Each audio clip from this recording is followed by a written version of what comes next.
Hey y'all, we are back from Gulf Shores, Alabama. I've already posted one video of our success in the surf.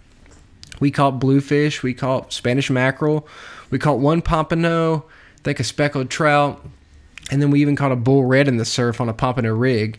It nearly straightened the hook out, and I actually got it on video, so I'll link to that in the top right. It was also a good time for me to try out the poppers I had painted as well as the jigs I had poured.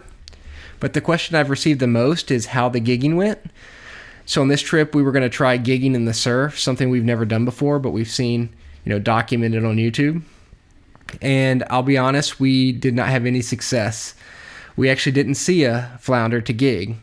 And I don't know if that's more us not having a trained eye to see the flounder or just the limited amount of time we had to do it.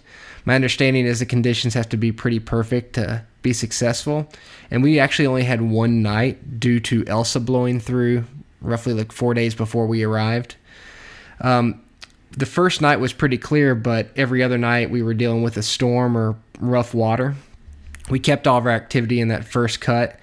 Saw a bunch of rays, actually saw a bunch of big rays. And that was pretty cool. The one thing that I did take away is the light works great.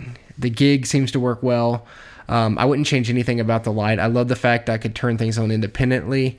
It did not get hot at all, and it did not suck much battery. So I think the light's going to work well.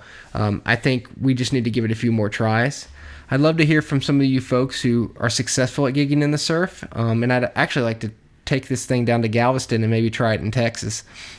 But I wanted to show y'all some footage. This is how the light worked, and let me know if you have any tips for me. Thanks.